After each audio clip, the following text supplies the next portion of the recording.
अस्सलामुअलैकुम, मैं हूं आपके साथ समिया लियाकत। डॉन न्यूज़ पर आप देख रहे हैं माह सयाम की खुसूसी ट्रांसमिशन रौनक रमज़ान। जैसे कि आप सभी जान चुके होंगे कि 6 से 7 हमारा कुकिंग सेगमेंट होता है, 7 से 8 हम अपनी मोअज़्ज़ज़ उलमा कराम के साथ गुफ्तगू करते हैं। और आज का हमारा टॉपिक होगा हुकूकुल इबाद कि हमने अपनी ज़ात से लोगों को कैसे नफ़ा पहुँचाना है, हमारा मज़हब इस बारे में क्या कहता है। तो आज का जो कुकिंग सेगमेंट है उसका हम बाकायदा आगाज़ करेंगे और ये आपको बताएंगे कि आज की रेसिपी हमने किस खित्ते से चूज़ की है। तो उसके लिए देखते हैं segment Aftar around the world.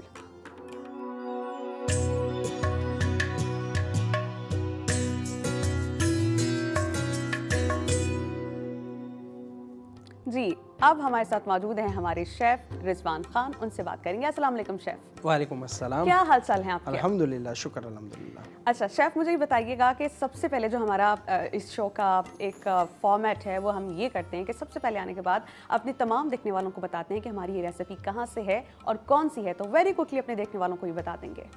ये रेसिपी जो है चिकन बेल पेपर है और ये पुलपाइन से हमने ली है। अच्छा, आज भी हम फिलिपाइन से डिश ले रहे हैं? हाँ जी हाँ, तो ये बहुत ही अच्छी डिश है। सबसे पहले हम हाथ धोएंगे डिटॉल से, हैंड वॉश करेंगे। हमारे जो शेफ़ रिजवान हैं वो जो है इस डिश का बाकायदा आगाज़ करने जा रहे हैं, लेकिन उससे पहले हम अपने हाथों को धोएंगे। और आपको ये बता दूं कि डेटॉल ने क्या किया है कि एक नई अपनी एक प्रोडक्ट लॉन्च की है, beautiful skin is the germ free skin, ये इनका स्लोगन है। और ये एक्ने से स्किन को महफूज रखती है, स्किन को मॉइस्चराइज रखती है, सॉफ्ट रखने के साथ साथ बहुत ही अच्छी प्यारी सी फ्रेगरेंस है इस Dettol beautiful skin free product की। तो आई वुड सजेस्ट एवरीवन के अगर किसी को स्किन का कोई मसला है और लगता है कि दाने बहुत जल्दी बन जाते हैं और जाते वक्त भी देर करते हैं और निशान भी आ जाते हैं, तो बजाय इसका ये सब कुछ हो, आप डेटॉल का ये जो नया प्रोडक्ट है इसको यूज़ कीजिए ताकि आप तमाम चीज़ों से महफूज रहें। तो now we will talk to chef Rizwan और उनसे पूछते हैं कि आज की जो हमारी रेसिपी है उसके इंग्रेडिएंट्स क्या हैं। उसकी इंग्रेडिएंट्स ये एक ब्रेस्ट है चिकन का जी, उसको हमने स्लाइस किया है जूलियन स्टाइल में। उसको ये तकरीबन कोई 200 से 250 ग्राम है हमारे पास। सही। इसको हम करेंगे, ये है सोया सॉस तकरीबन 2 टीस्पून के करीब। मुझे कंफर्म कर दें, ये चिकन विद ब्लैक पेपर है या बेल पेपर है? बेल पेपर है। ओके, चिकन की क्वांटिटी कितनी है? ये तकरीबन 200 ग्राम है। 200 ग्राम, तकरीबन 1 पाव के करीब। और दूसरा इंग्रेडिएंट क्या इसमें ऐड कर रहे हैं? ये है ऑयस्टर सॉस। ऑयस्टर सॉस ये भी 2 टीस्पून है। अच्छा, मुझे बताएं कि इसके लिए हम सिर्फ बोनलेस चिकन ले सकते हैं या अगर किसी के पास कोई और दूसरा चिकन? नहीं, ये सिर्फ बनेगा ही बोनलेस ही बनेगा, क्योंकि अगर इसमें बोन डालें तो बोन वाले गोश्त को बनने में थोड़ा टाइम लगेगा। इसमें टाइम नहीं लगता। और ये हमने कॉर्नफ्लावर इसमें ऐड कर दिया। सही। और इसमें हम ब्लैक पेपर ऐड करेंगे। अच्छा, अगर कोई ऑयस्टर सॉस पसंद नहीं करता या उसको मार्केट में आसानी से अवेलेबल नहीं है तो कोई नेम बदल है इसका या हम इसी को यूज़ करेंगे? आप सोया सॉस यूज़ कर लें। ओके, यानी बारबेक्यू सॉस भी डालना चाहे तो डाल सकते हैं? कुछ भी डाल सकते हैं। ठीक, यानी थोड़ा बहुत रद्दोबदल हम कर सकते हैं, एज इट इज़ नहीं। लेकिन कुछ रेसिपीज ऐसे होते हैं जिनका एसेंस ख़राब हो जाता है अगर कोई इंग्रेडिएंट हम आगे पीछे कर दें। लेकिन मैं साथ साथ शेफ से इसलिए भी पूछ लेती हूँ कि कभी कभार ख़वातीन जब कोई चीज़ बनाने लगती है तो उनको याद आता है, ओ जी किचन में तो आज सिरका नहीं, किचन में तो आज ये चीज़ नहीं। तो ऐसे में तमाम लवाजमात धरे के धरे ना रखें, थोड़ा बहुत मॉडिफाई करके आप उस रेसिपी को बना सकते हैं। हमने इसमें अंडा डाला है एक। जी, एक अंडा डाला, एक अंडा डाला और अंडे ने देखो पूरा डीप कर दिया इसको। और मसाला पूरा अंदर तक इसके हल हो गया। अब इसको हम तकरीबन 5 से 10 मिनट हम इसको रख भी सकते हैं, लेकिन हमारे पास टाइम कम है तो हम इसको। अच्छा जी, हमारे जो शेफ़ हैं वो आ रहे हैं आवारी और बीच लग्जरी होटल से। तो इस शो का फॉर्मेट और एक छोटा सा पर्क हमने अपने तमाम देखने वालों के लिए रखा है। आप हमें डायल कर सकते हैं @0800-14455 पे, इस शो का हिस्सा बन सकते हैं। और जो भी पहला कॉलर होगा हमारा इस शो का, उसको हम देंगे एक पास, वो आवारी होटल में जा के अफ्तार बुफे कर सकते हैं। यानी एक वाउचर पे 2 लोग अफ्तार भी कर सकते हैं और साथ ही साथ वहाँ पे बोटिंग का मजा भी उठा सकते हैं। बोटिंग तो मुझे बहुत पसंद है, तो अफ्तारी भी और सस्ती तफरी भी साथ साथ और सब कुछ फ्री में। सिर्फ आपका जो कम्यूट है, आपका कन्वेंस है, बस उसका ही आपको थोड़ा बहुत देखना होगा। तो ये उन लोगों के लिए ऑफर है जो इस शो का फर्स्ट कॉलर होगा। तो जल्दी जल्दी करिए, डायल कीजिए 0800 और 14455 पे। शेफ, हमने मैरिनेशन कर ली है सर चिकन की, उसके बाद हम क्या करने जा रहे हैं? उसके बाद हम इसको फ्राई करेंगे। ओके, और पैन हमारा गर्म है? गर्म है। सही। तो हम इसको भी थोड़ा सा फ्राई करेंगे। फ्राई करने के बाद इसको हम आउट कर देंगे। फिर इसके बाद जो डिश का नाम है बेल पेपर, तो हम बेल हमारे पास एक कॉल आ गई है कराची से। जी, कौन बात कर रहे हैं? हेलो, मैं मोहम्मद अजीम बात कर रहा हूँ। कैसी हैं समी आप? अजीम मैं बिल्कुल ठीक। क्या हाल है आपके? रमजान कैसा चल रहा है? मैं बिल्कुल ठीक हूँ। रमजान की बहुत बहुत मुबारकबाद आपको और आपकी पूरी टीम को। आप मुझे बताइएगा अजीम, इस शो के हवाले से, रमज़ान के हवाले से, या अपनी मनपसंद कोई रेसिपी बनवाना चाह रहे हैं तो वो भी बता सकते हैं। हमारे पास माहिर शेफ हैं अवारी और बीच लग्जरी होटल के।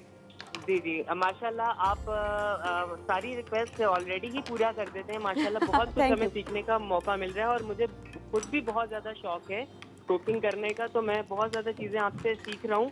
तो बेसिकली मेरी छोटी सी रिक्वेस्ट ये थी कि आप रसमलाई बनाना भी ज़रूर सिखाएं, क्योंकि मेरी फेवरेट डिश है ये।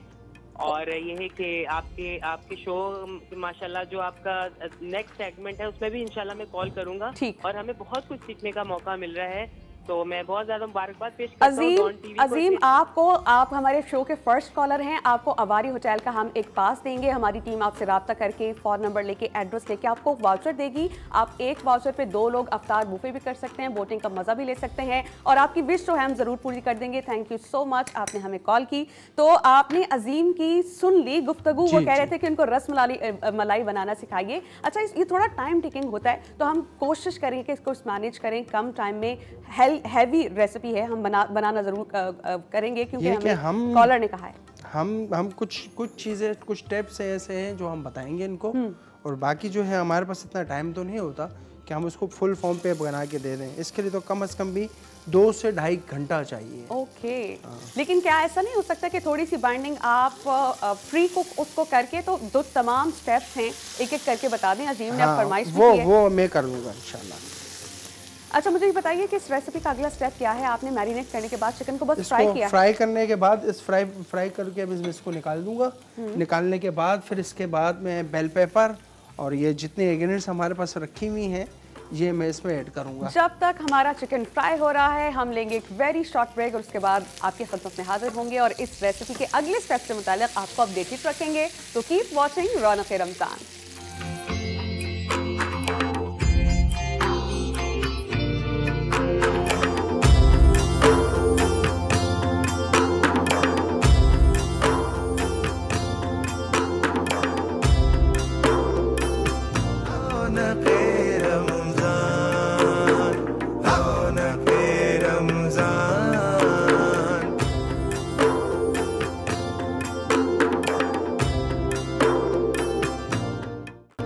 Welcome back after the break. हमारे साथ शेफ रिजवान मौजूद हैं और वो बना रहे हैं आज चिकन विद बेल पेपर्स। ये फिलिपाइन से डिश इन्होंने ली है और जो चिकन हमने फ्राई करना था ब्रेक पर जाने से पहले हमने कर लिया। शेफ, आपने तमाम वेजिस को सौते किया है, ये वाला स्टेप हमारे व्यूअर्स ने मिस कर दिया, आप उनको ब्रीफ करते हैं। ये हमने सौते किया, जैसे कि चिकन हमने जब ऑयल से निकाले तो इसका ऑयल बच गया था। तो हमने 1 टीस्पून जिंजर और 1 टीस्पून हमने गार्लिक का इस्तेमाल किया इसमें। फिर हमने ये बेल पेपर है रेड कलर का, ग्रीन कलर का और येलो, और ऑनियन, ये सब जूलियन, ये हमने सौते कर दिया इसमें। और ये सौते करने के बाद हम वही जो चिकन हमने फ्राई किया था हम इसमें ऐड कर देंगे। हमारे व्यूअर्स इंग्रेडिएंट कार्ड भी स्क्रीन पर देख सकते हैं। इसके अलावा कुछ उनसे मिस हो जाए तो तमाम सोशल नेटवर्क पे ये रेसिपी हम अपलोड भी करते हैं और इसके अलावा आप 0800-144-555 पे कॉल करके इस रेसिपी के बारे में हमसे पूछ भी सकते हैं। वैसे कोई स्टेप अभी हमने मिस होने नहीं दिया अब तक। ये देखिए हमारे तैयार हो गया। वेजिस का कलर कितना प्यारा आ रहा है। हाँ, अब इसमें जो हम वही जो हमारे पास सोया सॉस था, तो सोया सॉस हमने 1 टीस्पून इसमें ऐड कर दिया। ओके। और वेस्टर सॉस ये भी 1 टीस्पून, और इसके अलावा ब्लैक पेपर हस्बे ज़रूरत, और नमक भी हस्बे जायका। इसके बाद जो हम डालेंगे शाइनिंग के लिए ये है sesame oil. Sesame oil, very good. ये सेसमी ऑयल हमने इस पे ऐड कर दिया शाइनिंग के लिए। सेसमी ऑयल वैसे बहुत अच्छा होता है बालों के लिए, स्किन के लिए, इसमें बहुत से विटामिन्स पाए जाते हैं और ये नेल्स के लिए भी बहुत अच्छा होता है और स्पेशली फॉर दोज पीपल जिनको लगता है कि उनका ब्लैडर वीक है, सेसमी सीड्स किसी भी किस्म के सेहत के लिए बहुत अच्छे हैं। ये हमारा देखिए किस ब्यूटीफुल। शेफ मैं ये कभी भी नहीं कर सकती और जब जब मैंने करने की कोशिश की मुझसे खाना गिरा ही है। ये हमारा हो गया रेडी, इसको हम डिस्कार्ड करते हैं। ओके। ये बहुत आसान सी रेसिपी थी और आप मुझे कह रहे थे समिया इसमें शायद थोड़ा टाइम लग जाए, तो टाइम कटिंग में लगना था या इनको सौते करने में लगना था? सौते करने में टाइम। Okay okay okay. अच्छा, ये कैप्सिकम ऐसी चीज़ है कि आप इसे थोड़ा सा क्रंची, थोड़ा सा कच्चा रख के भी खा सकते हैं। I like eating raw capsicums. तो हमारी रेसिपी रेडी हो गई है, इसकी प्लेटिंग भी हमने शुरू कर दी है। यहाँ पे हम एक शॉर्ट ब्रेक लेंगे और ब्रेक के बाद जब वापस आएंगे तो हम बनाएंगे आज का ड्रिंक। तो keep watching Raunaq Ramzan.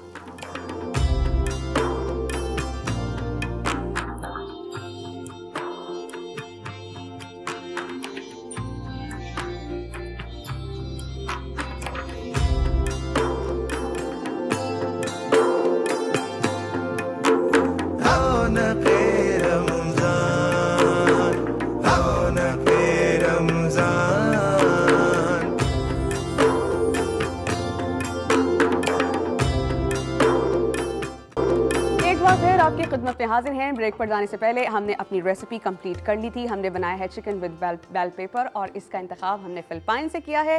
Drink क्या है ये हमें बताएंगे हमारे शेफ़ रिजवान खान। तो बताइएगा शेफ़, हम जो ड्रिंक बना रहे हैं आज कौन सा है और उसके इंग्रेडिएंट क्या क्या हैं? ड्रिंक जो हम बना रहे हैं वो है रूह अफ़ज़ा डेट्स शेक। इसमें मिल्क का इस्तेमाल है, रूह अफ़ज़ा का इस्तेमाल है। ये हमने मिल्क डाल दिया 3 गिलास के हिसाब से, तकरीबन 500 ग्राम। दूध हमने कितना लिया है? 500, हाफ kg। ओके। और इसमें हमने शुगर का इस्तेमाल कर दिया हस्बे ज़रूरत, जितना ज़्यादा चाहिए तो उतना इस्तेमाल करें, लेकिन कम इस्तेमाल करें तो वो, क्योंकि हमारे पास जो खजूरें हैं वो भी मीठे होंगी। तकरीबन वो 100 ग्राम। ओके। और ये हमने डालना है तकरीबन, हम डालेंगे इसमें रूह अफ़ज़ा, मेरा बहुत ही फेवरेट ड्रिंक और तकरीबन 100 सालों से इस्तेमाल हो रहा है और अभी तक इसकी पहचान है ना सिर्फ पाकिस्तान बल्कि तकरीबन दुनिया के बहुत से ममालिक में इसको पसंद किया जाता है। इंडिया में भी इसकी बहुत डिमांड है। इसको पी के बहुत ठंडक और ताजगी का एहसास होता है क्योंकि उसमें फ्रूट्स के एक्सट्रैक्ट्स होते हैं, हमारी सेहत के लिए बहुत अच्छा है और बिल्कुल दिन भर का हमारा पेट खाली हो तो इसको पी के एक तस्कीन मिलती है। तो रूह अफ़ज़ा बहुत अच्छा है जी और मशहूर हो गया। रूह अफ़ज़ा का सेकंड नाम है लाल शरबत, तो लोग इसको बहुत पसंद करते हैं। इसी के हम ड्रिंक भी बना रहे हैं।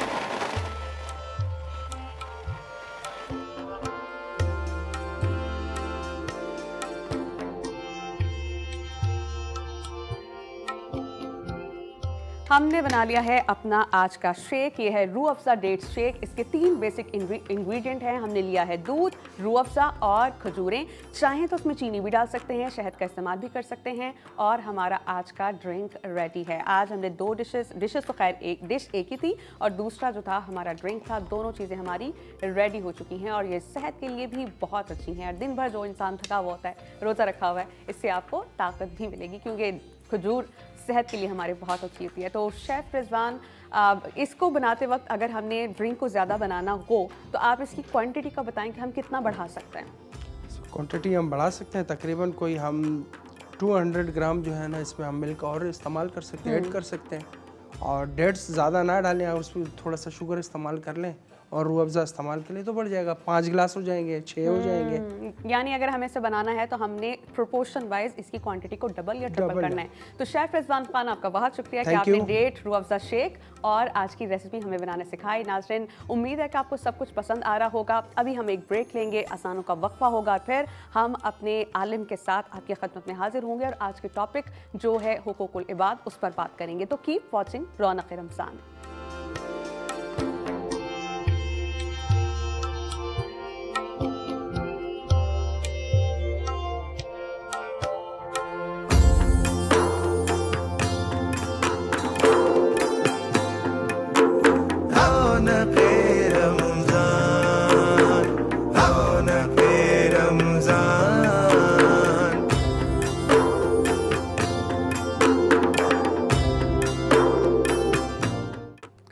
एक बार फिर आपकी खिदमत में हाजिर हैं। आज का हमारा उन्वान है हुकूकुल इबाद, यानी बंदों के बंदों पर हुकूक। तो ये है क्या?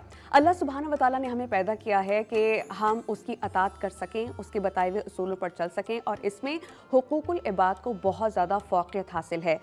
मीर दर्द कहते हैं, दर्द दिल के वास्ते पैदा किया इंसान को, वरना अतात के लिए कुछ कम न थे, करो बयां।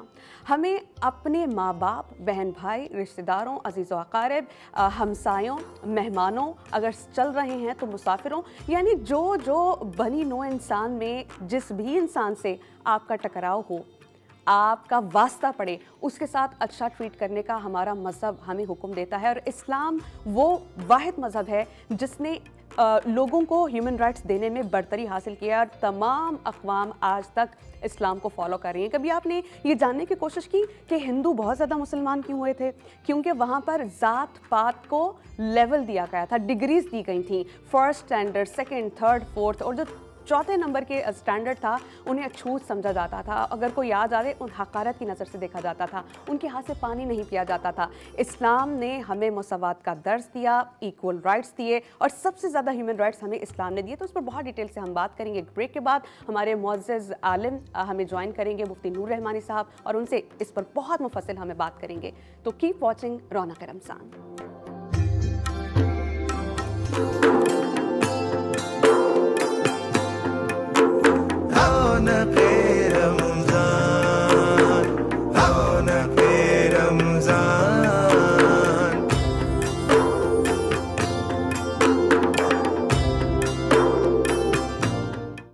ब्रेक के बाद आपकी खिदमत में हाजिर हैं। उम्मीद है कि आप सब लोगों ने इफ्तार कर लिया होगा और सबके रोज़े बहुत अच्छे चल रहे होंगे, क्योंकि जब हम रोज़ा रखते हैं तो अच्छे अमाल करने और ख़ुद को बुराई से हम रोकते भी हैं। तो आज का जो हमारा उन्वान है वो है हक़ूक़ुल इबाद, यानी बंदों के बंदों पर हक़।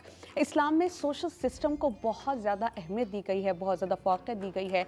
इसलिए इस्लामी तालीमात में जहाँ जहाँ हक़ूक़ुल्लाह का ज़िक्र हुआ, हक़ूक़ुल इबाद भी हुआ। अब पता नहीं फ़ुक़हा की इस पर इज्तिमाई तौर पर मुत्तफ़िक़ हैं कि नहीं, लेकिन कहा गया है कि हक़ूक़ुल इबाद की बहुत ज़्यादा इम्पॉर्टेंस है कि शायद अल्लाह पाक अपने हक़ तो मुआफ़ कर दे, लेकिन जो हक़ूक़ुल इबाद हैं वो मुआफ़ नहीं होते। हक़ूक़ुल इबाद हैं क्या, इस पर मैं आपको बता देती हूँ कि अगर आप अपने माँ के साथ, बाप के साथ, बहन भाइयों के साथ, रिश्तेदारों के साथ जिस तरह से पेश आएंगे और जो जो उनके हक़ अल्लाह सुब्हानहू व तआला ने मुतय्यन कर दिए हैं नबी करीम सल्लल्लाहु अलैहि वसल्लम की वसातत से, तो वो हम उन सबको हमने फॉलो करना है। क़यामत के रोज़ हुकूकुल इबाद से मुतालिक पूछगछ की जाएगी, और अगर किसी ने अपने हकूक़ अदा नहीं किए तो वो फिर उसका बदला जब तक क्लियर नहीं होगा ना, तो अल्लाह पाक उसका खाता भी क्लियर नहीं करेंगे। इसमें ये नहीं देखना कि कोई बेगाना है, कोई मेरा दोस्त है या नहीं, कोई हमसाया करीब का है, कोई दूर का है। हर वो इंसान जिससे आपका इंटरेक्शन हो, जो इस्लामी तालीमात हमें सिखाती हैं, उनको उस तरह से हमने उनके साथ पेश आना है। मिसाल के तौर पर रिश्तेदारों के साथ हमें नेक सलूक करना है, फिर हमें उनके साथ हमदर्दी से पेश आना है, मोहब्बत से पेश आना है, अखलाक हमारा बेहतरीन होना चाहिए। तो सब कुछ मैं ही बताए चले जा रही हूँ। अभी मैं बात करूँगी, हमारे मुफ्ती नूर रहमानी साहब हमें ज्वाइन कर चुके हैं। अस्सलाम वालेकुम मुफ्ती साहब। वालेकुम अस्सलाम। मैं इतना खो गई थी और मैं इतना बताना चाह रही थी हमारे नाज़रीन को, क्योंकि जब आप पढ़ रहे होते हैं, क्योंकि जब हमने आपसे बात करनी होती है तो हतल इम्कान कोशिश होती है कि तमाम वैलिड चीज़ें जो हमारे मज़हब ने सिखाई हैं वही इन तक पहुँचाएँ। तो इतना ये मुझे वास्ट लगा और मुझे लगा कि अपनी बात समझा देनी चाहिए। तो सबसे पहले तो आप मुझे ये बताइए कि हुकूकुल इबाद की अहमियत है बहुत ज़्यादा, जो मैंने आज पढ़ा भी, लेकिन हमारे जो तमाम देखने वाले हैं, जो हमें सुन रहे हैं, उन पर इसकी अहमियत वाज़े कर दें कि हमारा मज़हब, अल्लाह सुब्हानहू व तआला, नबी करीम की तालीमात हमें क्या बताती हैं हुकूकुल इबाद के बारे में। अहमदु व सल्ली अला रसूलिहिल करीम, अम्मा बाद, फ़अऊज़ु बिल्लाहि मिनश शैतानिर रजीम, बिस्मिल्लाहिर रहमानिर रहीम। क़ाल अल्लाहु तआला फ़िल क़ुरआनिल मजीद वल फ़ुरक़ानिल हमीद, व इज़ अख़ज़ मीसाक़ बनी इस्राईल ला तअबुदूना इल्लल्लाह व बिल वालिदैनि इहसाना व बिज़िल क़ुरबा वल यतामा वल मसाकीन व क़ुल लिन्नासि हुस्ना। सदक़ल्लाहुल अज़ीम व सदक़ा रसूलुहुन नबियुल करीमुल अमीनुर रऊफ़ुर रहीम। तमाम तारीफ़ें अल्लाह सुब्हानहू व तआला के लिए, और दुरूद सलाम हम सब के आका, हम सब के मौला, ताजदार मदीना, ताजदार ख़त्म नबूवत हुज़ूर मोहम्मद रसूलुल्लाह सल्लल्लाहु अलैहि व आलिहि वसल्लम। नाज़रीन, ये ज़हन में रखिएगा, 6666 आयतें क़ुरान मजीद फ़ुरक़ान हमीद में अल्लाह ने नाज़िल फरमाई, कमोबेश 6666 आयतें, 500 आयतें, 500 आया सिर्फ फ़िक़्ह से ताल्लुक़ रखती हैं, नमाज से, रोज़े से, ज़कात से, हज से, और बाकी 6100 आयात का जो ताल्लुक़ है वो मुआशरत से है, वो सोसाइटी से है, वो हुकूकुल इबाद से है। मैं एक बेटा हूँ सबसे पहले, उसके बाद मैं भाई हूँ, उसके बाद मैं अच्छा दोस्त हूँ, उसके बाद मैं अच्छा इंसान हूँ, अच्छा पड़ोसी हूँ, और उसके बाद फिर जाके शादी होती है तो मैं शौहर हूँ, उसके बाद फिर मैं बाप बनता हूँ तो फिर मैं बाप हूँ, और फिर मैं आगे जाता हूँ, अगर मेरा कारोबार है तो मैं मालिक हूँ या फिर मैं नौकर हूँ। ये जो एक दूसरे के जो हक़ हैं हम पर, इसकी जमा कहते हैं हुकूकुल इबाद। सबसे पहले आप वालिदैन की तरफ से आते हैं। कुरान मजीद फ़ुरक़ान हमीद में अल्लाह इरशाद फरमाते हैं वबिल वालिदैन ihसाना, और अपने वालिदैन के साथ हुस्न सलूक से पेश आओ। हुस्न सलूक क्या होता है? मुफस्सिरीन ये कहते हैं कि वालिदैन को बिन मांगे अता कर देना, यानी उनको मांगना ना पड़े, उनको कोई चीज़ आपसे लेना ना पड़े, बल्कि उनकी जो ख्वाहिश हो आप उनको फ़ौरन अता कर देंगे। इसको कहते हैं एहसान, यानी हुस्न सलूक से पेश आना। और ये हमारा इस्लामी, हमारा दीन है जो हमें बताता है, अगर हम सुबह उठते हैं, सुबह उठते ही साथ अगर अपने वालिद और वालदा को मोहब्बत की नज़र से देखते हैं तो अल्लाह हमें एक हज मकबूल के बराबर सबब अता फरमाता है। सुभान अल्लाह। मेरे आका करीम सल्लल्लाहु अलैहि वसल्लम के पास एक शख्स आकर, या रसूलल्लाह सल्लल्लाहु अलैहि वसल्लम, मुझसे गुनाह हो चुका है और मैं चाहता हूँ कि अल्लाह ताला मुझे मुआफ़ फरमाए और मैं चाहता हूँ मेरी माफ़ी हो, क्या करना चाहिए? आपने फरमाया तुम्हारी वालदा ज़िंदा है? कहने या रसूलल्लाह मेरी वालदा का इंतकाल हो चुका। फरमाया खाला ज़िंदा है, यानी कि माँ की बहन ज़िंदा है? फरमाया जी। फरमाया तुम उनकी खिदमत करो, उनसे दुआ लो, अल्लाह ताला तुम्हारे गुनाहों को मुआफ़ फरमा देगा। इसी तरह हदीस है रिदा अल वालिद रिदा अल्लाह, जिससे वालिद राज़ी हो जाए उससे अल्लाह राज़ी हो जाता है, और जिससे वालिद नाराज़ हो जाए उससे अल्लाह नाराज़ हो जाता है। और हदीस है सलासु दावात मुस्तजबत लहुन्ना, अल्लाह 3 की दुआ रद्द नहीं करता, और सबसे पहले फरमाया वालिद की दुआ। नाज़रीन, हम ये चाहते हैं हम कामयाब हों, हमारे कारोबार बहुत अच्छे चलें, हमें तरक्की हो, हमारी मुश्किलात दूर हों। नबी अलैहिस्सलाम ने इरशाद फरमाया जब वालिद दुआ को, हाथों को बुलंद करते हैं, दुआ मांगते हैं तो अल्लाह ताला उनकी दुआ कबूल करता है। और याद रखिएगा, वो शख्स जिसके वालिदैन हयात हों, अब मैं मिसाल देता हूँ, एक नौजवान सामने से चलता हुआ आ रहा है, हुज़ूर ने फरमाया, नौजवान को फरमाया, उसके पीछे उसके वालिद और वालदा चलते हुए आ रहे, उन्होंने फरमाया हुमा नारू का व जन्नतु का, वो तुम्हारी जन्नत भी है, वो दोज़ख भी है। तो नौजवान ने कहा या रसूलल्लाह कैसे? आका करीम ने फरमाया अगर तुमने इनको राज़ी कर लिया तो जन्नत तुम्हारी है, और तुमने अगर इनको नाराज़ कर दिया फिर जहन्नुम तुम्हारी। तो आज बहसियत सबसे पहला जो हक़ होगा ना वो, यानी कि कुरान किस तरह का, वही दखा मीसा का बनी इसराईल तअबुदूना इल्लल्लाह, एक जगह फरमाया वअबुदुल्लाह वला तुश्रिकू बिही व बिल वालिदैन ihसाना, यानी अल्लाह ने अपने बाद जो सबसे ज़्यादा हक़ मुक़द्दम रखा इस ज़मीन पर वो वालिदैन का रखा। तो मुझे और आपको ये चाहिए कि हमें ये देखना है कि हमारे वालिदैन हमसे राज़ी हैं या नहीं। अगर राज़ी नहीं है तो हमें उनकी खिदमत करनी चाहिए, उनसे माफ़ी मांगनी चाहिए। अगर वो इंतकाल कर चुके हैं, नाज़रीन अल्लाह ताला सबके वालिदैन को याद फरमाए, अगर इंतकाल कर चुके हैं तो फिर आप उनके लिए इसाले सवाब कीजिए। इसाले सवाब में बेहतरीन तरीका ये है कि आप कहीं दरख्त लगवा दें, जिन इलाकों में पानी नहीं है वहाँ पानी के कुएँ खुदवा दें, यतीम बच्चे हैं उनकी कफ़ालत कर लीजिए, अडॉप्ट कर लीजिए बच्चों को। अडॉप्ट से मुराद ये कि आप स्कूल में जाएँ से भाई ये बच्चा, इसकी मैट्रिक तक की फ़ीस मैं पे करूँगा, ये सबसे बेहतरीन सदक़ा जारिया होगा। कोई बीमार है हॉस्पिटल से जाइए, लोग पूछते हैं ना हमें चैरिटी करनी है, हमें जो काम करना है, हुकूक़ुल इबाद में सबसे बेहतरीन ये कि अगर आपके वालिद का इंतकाल हो चुका है आप किसी मरीज़ को पैसे दे दें, उसका इलाज करवा दें, अल्लाह आपसे राज़ी हो जाए। और मुफ्ती साहब, बहुत से मरीज़ों को मैंने अपनी आंखों से इसलिए वफ़ात पाते देखा है कि उनके जो अहलो-याल या उनके रिश्तेदार जो भी उनके साथ आए हैं उनके पास मेडिकेशन के पैसे नहीं थे, इसलिए वो वफ़ात पा जाते हैं। तो this is the best thing I think कि आप जाएँ और उनको सदक़ा खैरात करें। बहन ये हुकूक़ुल इबाद हमारा टॉपिक है ना आज। कल क़यामत के दिन अल्लाह सुब्हानहू व तआला इरशाद फरमाएंगे मैं भूखा था, यानी कि हम हदीस में हम जाएंगे अल्लाह के सामने, अल्लाह कहेगा मैं भूखा था, या रसूलल्लाह तू तो खालिक और मालिक और राज़िक है, तू भूखा था? फरमाया तुम्हारे सामने फला आदमी भूखा था, अगर तुम उसे खाना खिलाते तो गोया तुमने मुझे खाना खिलाना था। ऐसे ही अब इसकी मिसाल और आगे बढ़ा लीजिए, अगर आप किसी मरीज़ को, मैंने एक देखा एक आदमी था वो हॉस्पिटल जाता और हॉस्पिटल में जाने के बाद नंबर लेता और अपने पैसे किसी गरीब को दे देता। तो किसी ने पूछा आप ये ऐसा क्यों करते हैं? कहा इसलिए मैं गरीब से दुआ लेता हूँ, अल्लाह मुझे बीमारी से बचा लेता है। सुभान अल्लाह। मुफ्ती नूर रहमानी साहब, इस्लाम एक ऐसा वाहिद मज़हब है जिसने हुकूकुल इबाद पर सबसे ज़्यादा ज़ोर दिया, और अगर कहा जाए कि इंट्रोडक्शन ही हुकूकुल इबाद का हमारे मज़हब ने कराया तो बिल्कुल गलत नहीं होगा, क्योंकि फ़ौक़ियत इस वक्त इस्लाम ही को है जिसने तमाम लोगों के हुकूक को सब पर आया किया। ये कहा जाता है कि जिसने इसकी अदायगी नहीं की और आखिरत में उससे पूछा जाएगा कि भाई तुमने क्यों नहीं किया, और उससे फिर सज़ा भी दी जाएगी। मैं ये आपसे जानना चाह रही हूँ, क्या इस चीज़ में तफरीक है कि हम सिर्फ रिश्तेदारों को, अजीज़ व क़ारिब को या अपने मज़हब से ताल्लुक़ रखने वालों का ये ख्याल रखें, या तमाम इंसानों के हक हम पर हैं और हमें अदा करने हैं। अगर किसी इंसान को हम तकलीफ में देखें तो ये तो ज़रूरी नहीं कि हम जाने कि आया वो मुस्लिम है या नहीं। बिस्मिल्लाह। देखिए, ये जो आपने सवाल किया ये पूरा एक मौजू है, यानी कि पूरा हमारा प्रोग्राम सिर्फ इस बात पर हो सकता है।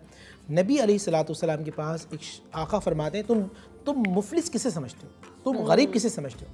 साहबी ने कहा या रसूलल्लाह, जिसके पास पैसा ना हो, जिसके पास माल ना हो, जो गरीब हो।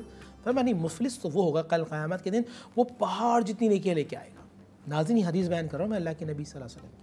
और फिर एक शख्स आ जाएगा कि अल्लाह इसने मेरा दिल दुखाया था, वो नेकियां ट्रांसफ़र होगी। देखिए, पैसा होता है ना, चीज़ें जहाँ करेंसी चलती है, पाकिस्तान में पाकिस्तानी करेंसी है, अमेरिका में डॉलर चल रहे हैं, सऊदी अरब में रियाल चल रहे हैं। तो जब हम कल अल्लाह सुब्हानहू व तआला की बारगाह में जाएंगे तो करेंसी होगी, नेकियां करेंसी होगी। तो वो शख्स आएगा कि अल्लाह इसने मुझे तकलीफ दी थी, और जो नेकी करेंसी है वो इसको दे दी गई। एक शख्स आएगा, ए परवरदिगार इसने मेरे साथ जुल्म किया था, उसको दे दिया। एक आएगा, परवरदिगार इसने मेरे साथ धोखा दिया था, पहाड़ जितनी नेकियां ट्रांसफ़र हो रही हैं। एक शख्स आएगा, ए अल्लाह इसने मुझे बुरा भला कहा था, इसने मेरा दिल तोड़ा था, इसने लोगों के सामने मुझे जलील किया था, ट्रांसफ़र हो गई। रिश्तेदार आएंगे कि ए अल्लाह तूने इसको कहा था कि हमारे साथ अच्छे तरीके से पेश आए, व यक़तऊन मा अमर अल्लाह, इसने रिश्तों को तोड़ा है, नेकियां ट्रांसफ़र हो गई। हत्ता कि उसको फरमाते हैं उसकी पहाड़ जितनी नेकियां सब ख़त्म हो जाएंगी। तो अल्लाह के नबी ने फरमाया वो मुफलिस है। मुझे और आपको ये देखना है क्या हम कल क़यामत मुफलिस तो नहीं होंगे। अल्लाह ताला हम सबको इससे महफूज रखे। और ये बड़ा वसी टॉपिक है इस्लाम। याद रखिएगा, इस्लाम जिस तरह मुसलमानों की अहमियत हुकूक देता है, इसी तरह ज़िम्मी के हुकूक भी हैं। यहाँ तफरीक नहीं हुई कि ईसाई है तो इसको अलग कर दो, हिंदू है तो इसको भगा दो, यहूदी है तो इसको भगा दो। कुरान मजीद फ़ुरक़ान हमीद में तमाम लोगों का हमें बारे में बताया कि हमें इनके हुकूक को अदा करना है। और इंशाअल्लाह अभी प्रोग्राम में आपको बताता रहूँगा कि किस तरह इनके हक़ हैं और किस तरह अदा किए जाएंगे। मज़ीद भी मुफ्ती साहब से बात करेंगे एक ब्रेक के बाद, तो आप कहीं नहीं जाइएगा। कीप वॉचिंग रौनक रमज़ान।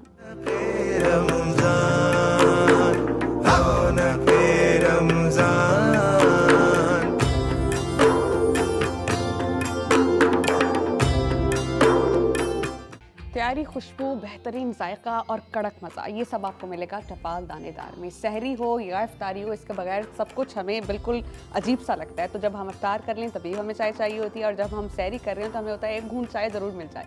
तो टपाल दानेदार इज़ द बेस्ट टी, जो रंग में भी अच्छी है, ज़ायक़े में भी अच्छी है और मज़ा भी देती है। तो चाय हम पी रहे हैं तो आप भी साथ साथ पीजिए। तो आज का जो हमारा टॉपिक है वो है हुकूकुल इबाद। हमारे मुअज़्ज़िज़ आलिम मुफ्ती नूर रहमान साहब हमारे साथ मौजूद हैं। हमारी आपा डॉक्टर सरवत अस्करी साहिबा, उनके लिए दुआ कीजिएगा। She is not feeling well, आज दूसरा दिन है उनके बगैर और अजीब भी लग रहा है कि she is not present here. तो इंशाल्लाह वो ठीक हो जाएंगे तो फिर वो आएंगे तो उनसे भी बात के सिलसिले को हम आगे बढ़ाएंगे। हम बात कर रहे हैं हुकूकुल इबाद पर कि एक दूसरे के हुकूक अदा करना कितना इम्पॉर्टेंट है, हमारे मज़हब ने हमें क्या समझाया है। और जैसा ब्रेक पर जाने से पहले हम बात कर रहे थे, क्या इसमें मज़हब की तफरीक़ को मलहूज़ ख़ातिर रखा जाता है जब जिक्र आता है हुकूकुल इबाद का। तो जो मुफ्ती साहब आप बता रहे थे कि ऐसा नहीं है कि हम पहले ये कंफर्मेशन करें वेदर ही इज़ मुस्लिम और नॉट, और उसके बाद फिर हम किसी की हेल्प करें। बिस्मिल्लाहिर्रहमानिर्रहीम। हज़रत उमर फ़ारूक रज़ियल्लाहु तआला अन्हु का दौर खिलाफत था, तो आपने देखा एक बूढ़ा सा ईसाई है, नसरानी, वो बहुत बुरी हालत में और वो भीख मांग रहा है। आपने फरमाया ये भीख क्यों मांग रहा है? फरमाया ये बूढ़ा हो चुका है। लोगों ने कहा, फरमाया ये जब ये जवान था तो कमा कर ये गवर्नमेंट को देता रहा, यानी टैक्स देता रहा, और आज ये बूढ़ा हो गया तो ये जो है क्या कहते हैं, नौबत आ गई कि ये मांगेगा नहीं, इसको सरकार पे करेगी।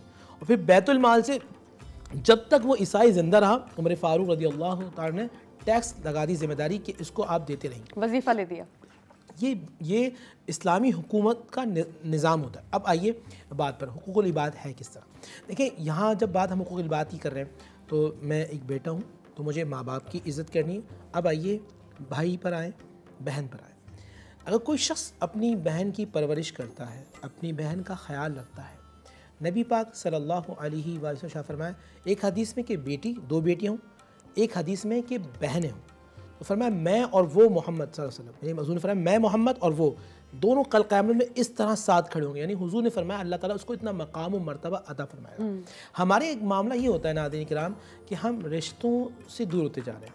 फिर हम लोगों से पूछते हैं कि हमारे घर में बेबरकती बहुत है, हमारे घर में परेशानी बहुत है। मैं आपको आज नबी पाक सल्लल्लाहु अलैहि वसल्लम का वसीला वजीफ़ा बताता हूँ। वजीफ़ा क्या है? हुज़ूर ने फरमाया अगर तुम चाहते हो कि तुम्हारे चेहरे पे शदाबी रहे, तुम्हारा चेहरा खूबसूरत रहे, तुम्हारी उम्र में बरकत हो, थर्ड तुम्हारे घर में रौनक हो, हुजूर ने फरमाया सिला रहमी करो। सिला रहमी क्या होता है? जो रिश्ते टूट रहे हैं उन रिश्तों को जोड़ दो। आप जितने रिश्तों को जोड़ेंगे अल्लाह सुब्हानहू व तआला आप पे अपनी उतनी रहमतों को नाज़िल फरमाएगा, उतनी बरकतें होंगी और अल्लाह ताला उतनी मुश्किलात को दूर फरमाएगा। अच्छा मुफ्ती साहब, हमारे जो मज़हब है, नबी करीम सल्लल्लाहु अलैहि वसल्लम ने मज़हब को हम तक लेके आए, अल्लाह पाक ने अपना पैगाम पहुंचाया। मैं आपसे ये जानना चाह रही हूँ कि हुकूकुल इबाद दुनिया ही में अदा करना कितना ज़्यादा इम्पॉर्टेंट और अहम है बनिस्बत इसके कि आपने दुनिया में कुछ ना किया और आखिरत में फिर आप पे सख्ती हो। मतलब ज़्यादा आसान कहाँ है, आप दुनिया में अपने हुकूक अदा कर दें या आखिरत में? बिस्मिल्लाहिर्रहमानिर्रहीम। देखिए मसला ये होता है कि हम ये समझते हैं कि हम यहाँ 2-4 दिन की ज़िंदगी गुजारने आए, उसके बाद खेल तमाशा ख़त्म। एक बात याद रखिएगा, जब आप इस दुनिया में आ गए हैं ये दारुल इम्तिहान है और फिर जो आगे का जो सफ़र है वो दारुल हिसाब है और उसके बिना पर आपका जन्नत और दोज़ख का फ़ैसला होगा। यानी कि अब जो आप ज़िंदगी गुजारने यहाँ आए हैं ये ना ख़त्म होने वाली ज़िंदगी है। इस सेंस में मैं कह रहा हूँ कि आप जो अच्छा अमल करेंगे कब्र के अंदर वो जाएगा और उसके बाद आपका फ़ैसला होगा महशर के मैदान में कि आप जन्नती हैं या दोज़खी।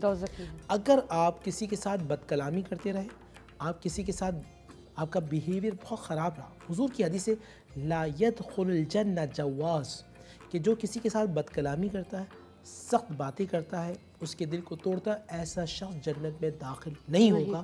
तो उसे चाहिए ऐसे फ़र्द को कि वो यहाँ मुआफ़ी मांगे और मुआफ़ी मांगने के बाद अपने ताल्लुक़ को बेहतर करें।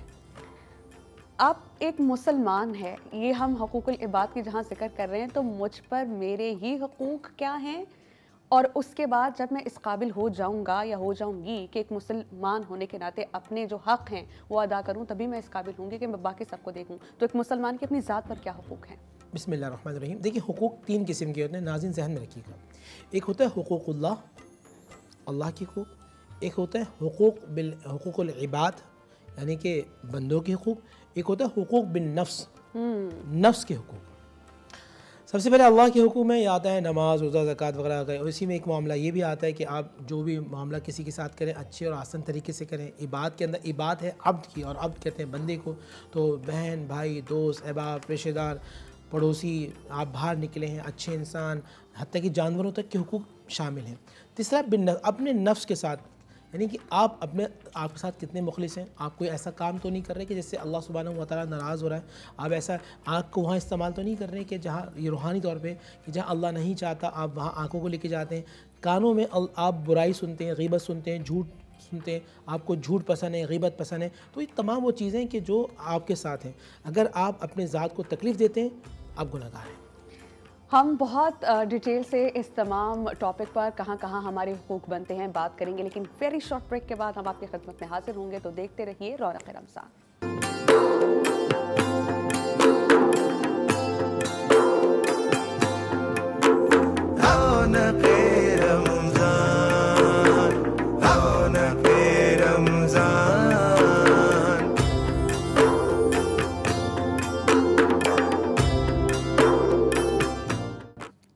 कभी कभी गुफ्तगू या मौज़ूए गुफ्तगू इतना मुफस्सिल होता है, इतना डिटेल्ड होता है कि हम वक्त के साथ साथ उन चीज़ों को मैनेज कर रहे होते हैं कि कहीं ऐसा ना हो कि हमारी गुफ्तगू का कोई एंगल, कोई ज़ाविया रह ना जाए। हमें उन तमाम पहलुओं पर बात करनी होती है। तो आज का जो टॉपिक है वो कुछ इसी किस्म का है। इतना वास्ट है कि जो 1 घंटा है वो भी हमें कम लग रहा है कि what to discuss and what not to. तो आज जो हमारा गुफ्तगू का टॉपिक है वो है हुकूकुल इबाद। हमारे साथ स्टूडियोज़ में मौजूद हैं मुफ्ती नूर रहमानी साहब, उनसे बात करेंगे। मुफ्ती साहब, जब हम हुकूकुल इबाद का जिक्र करते हैं तो अगर हम दर्जाबंदी करें step wise, number 1, number 2, number 3, number 4, तो सबसे ज़्यादा टॉप पर फॉरमोस्ट किसका हक अदा करने का इस्लाम हमें हुक्म देता है? बिस्मिल्लाहिर्रहमानिर्रहीम। यहाँ तखसीस होगी मर्द और औरत की। जी। अगर कुंवारे हैं, बच्चे हैं, इस्लाम कहता है, ये सवाल नबी अलैहिस्सलाम से किया गया, या रसूल अल्लाह सल्लल्लाहु अलैहि वसल्लम, नौजवान ने कहा सबसे ज़्यादा हक किसका है कि मैं किसका हक अदा करूँ? अल्लाह की बात। फरमाया वालदा का। फिर पूछा या रसूल अल्लाह किसका हक है? फरमाया वालदा का। फिर सलासा मरतबा, तीसरी मरतबा पूछा या रसूल अल्लाह किसका हक है? फरमाया वालदा का। फिर चौथी मरतबा उस नौजवान ने पूछा या रसूल अल्लाह किसका हक है? फरमाया वालिद का। तो ये जहन में रखिएगा 3 मरतबा, इसलिए अल्लाह के नबी सल्लल्लाहु अलैहि वसल्लम ने फरमाया कि वालदा से एक मोहब्बत, उनसे प्यार बड़ा ज़्यादा होता है। और माँ बहुत ज़्यादा दुआएं भी करती है, हर बात पे दुआ देती है। और जो मुशक्क़त मेरा ख्याल है औलाद को जन्म देने में माँ उठाती है। बिल्कुल ऐसे ही है। लेकिन वालिद के हवाले से भी जहन में रखिएगा, अगर कोई शख्स अपने वालिद का दिल दुखाता है उससे अल्लाह नाराज़ हो जाता है। मुझे और आपको ये देखना है कि मुझसे अल्लाह राज़ी है नहीं, ये देखिएगा क्या मुझसे मेरा वालिद राज़ी है नहीं। अगर मेरा वालिद मुझसे राज़ी है तो समझ जाइएगा अल्लाह आपसे राज़ी है। अब आइए, अगर शादीशुदा है, अगर मर्द है तो वालदा ही हैं। औरत के लिए मेरे नबी सल्लल्लाहु अलैहि वसल्लम ने फरमाया सबसे ज़्यादा हक उसके लिए उसके शौहर का। अगर कुंवारे हैं तो जहन में रखिएगा माँ का है। अगर मेरी बहन कोई शादीशुदा है तो सबसे ज़्यादा हक अल्लाह के नबी सल्लल्लाहु अलैहि वसल्लम के हदीस के मुताबिक शौहर का है। ठीक। अच्छा मुफ्ती साहब, हम आज अपने आप को बेहतर करने की कोशिश ही यही कर रहे हैं कि हुकूकुल इबाद, जहाँ जहाँ हमने जिस का हक़ अदा करने का अल्लाह पाक ने हमें हुक्म दिया है, हम वो हक़ तो अदा करें। लेकिन हमारी सोसाइटी में कुछ ऐसे भी लोग हैं कि किसी हक़दार का हक़ उस तक पहुंचने नहीं देते, उसकी राह में रुकावट बनते हैं, और ना सिर्फ खुद ऐसे करते हैं, बहुत से लोगों को उस गुनाह में शरीक कर लेते हैं। तो हमारा मज़हब ऐसे लोगों के बारे में क्या कहता है? एक तरफ हुकूकुल इबाद की अहमियत है और दूसरी तरफ डिनाइल ऑफ हक है कि हक पहुंचने ही नहीं दो उसको, और वजह क्या है? ज़ाती पसंद या नापसंद। बिस्मिल्लाहिर्रहमानिर्रहीम। देखिए, एक बात ज़हन में रखिएगा, इसे कहते हैं कीना। कीना ये होता है कि आप किसी के लिए बुराई रखें और बुराई इस नौइयत की रखें कि सामने वाला बंदा बर्बाद हो जाए या उसका जो हक़ है उसे ना मिले।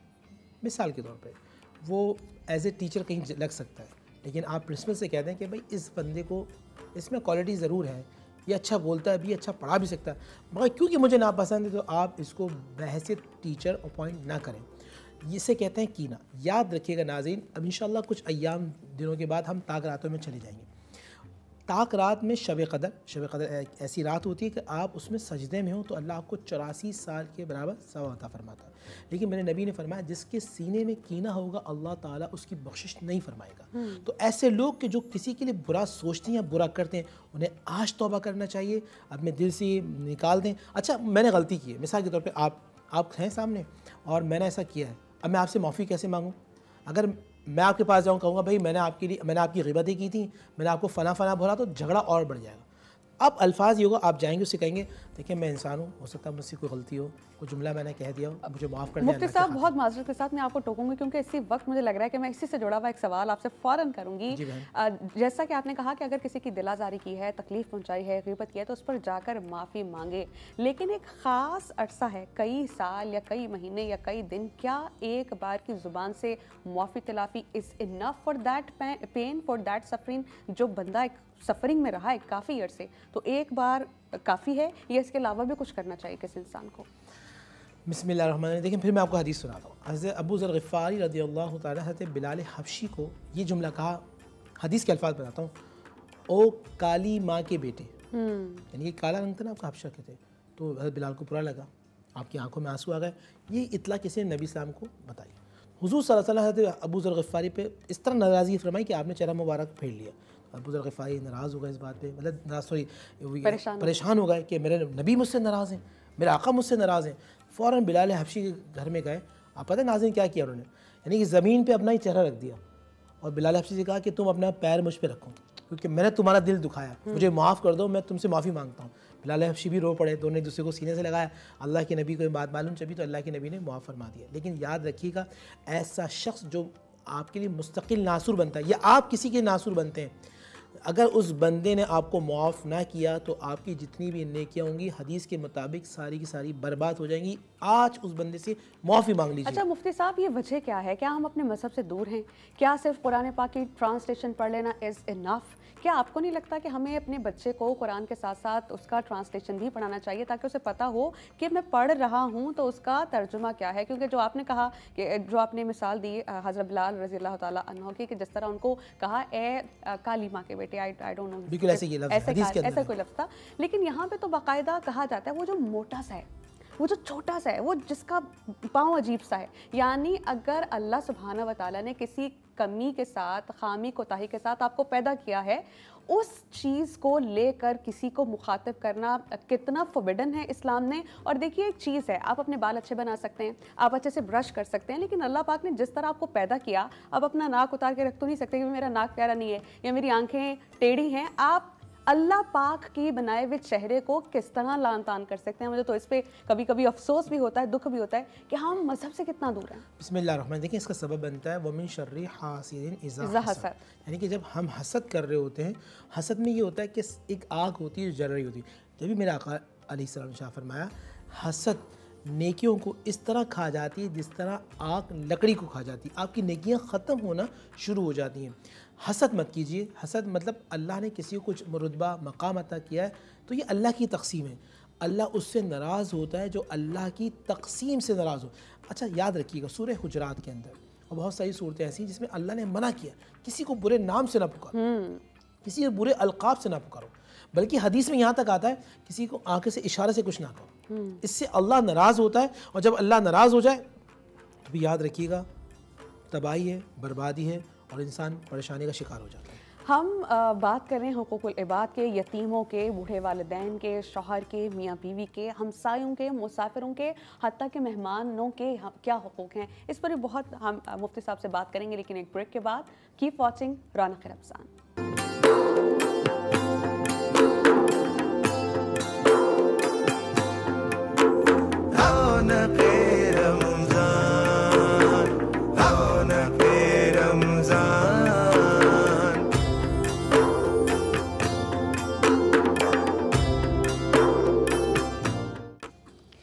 आज का हमारा टॉपिक है हुकूकुल इबाद। इस पर हम बहुत डिटेल से बात कर रहे हैं। कुरान पाक में जगह जगह जो अल्लाह पाक के बंदे हैं, उनके बंदों के हुकूक उन पर जो हैं उसकी अदायगी के अहकामात हैं, उनके वाजिबात के जो अहकामात हैं वो अहादीस की रोशनी में भी हमें मिलते हैं।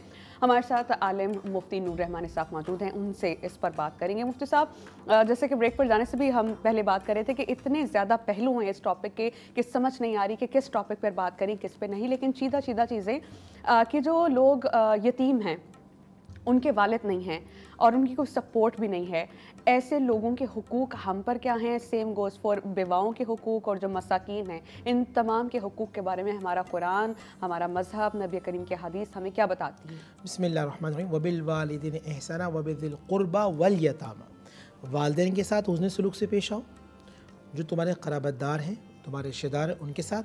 यतामा, यतीमों के साथ हुस्न सलूक से पेश आओ। बल्कि एक हदीस में ये मफ़हूम मैं आपको बयान करता हूँ कि जितने यतीम के सर पर बाल होते हैं, अगर कोई मोहब्बत और शफ़क़त से उनके सर पर हाथ रखता है, यानी कि अता करने के लिए, उनके मुआविन मददगार बनने के लिए, तो अल्लाह ताला उतनी नेकियां अता फरमाता है। और ये भी अहादीस के अंदर कि जो यतीमों की कफ़ालत करता है, कल क़यामत में वो नबी अलैहिस्सलाम के साथ खड़ा होगा। मगर नाज़रीन, कितनी अजीब मामला है कि किसी का इंतकाल हो जाए, वो छोटा भाई हो बड़ा भाई हो, तो चचा या ताया अपनी यतीम बच्चे और बच्चियों के हक़ पर कब्ज़ा कर लेते हैं। अब मैं आपको मिसाल देता हूँ, होती है हिस्सों की और प्रॉपर्टी की। अल्लाहु अकबर। मैं आपको एक मिसाल देता हूँ नाज़रीन, मैं अगर आपके गर्दन पे 5 किलो वज़न का कोई बड़ा पत्थर रखूँ तो गर्दन उठेगी? बिल्कुल कहेंगे नहीं। अच्छा, मैं बड़ा हूँ, अगर 40 किलो का बड़ा वज़न ही हो, आप सर उठा सकते हैं? बिल्कुल नहीं। हदीस में आता है कि ये ज़मीन, सातों ज़मीन, आप समझते हैं ये सातों ज़मीन अल्लाह बंदे के गले में डाल देगा कल क़यामत जिसने 1 इंच ज़मीन पे किसी कब्ज़ा किया। माशाअल्लाह।